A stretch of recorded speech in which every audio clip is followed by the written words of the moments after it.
সবার কি অবস্থা। দেখুন হাওড়া ব্রিজের নিচ দিয়ে যাচ্ছি। কলকাতা ইন্ডিয়ার ওয়েস্ট বেঙ্গলের হাওড়া ব্রিজ।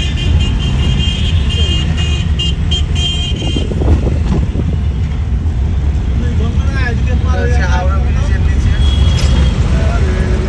নিচে হচ্ছে গঙ্গা।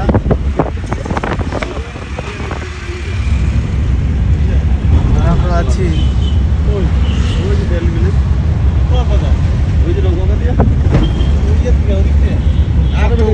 আছে এই হাওড়া ব্রিজ। কত সুন্দর এই হাওড়া ব্রিজ।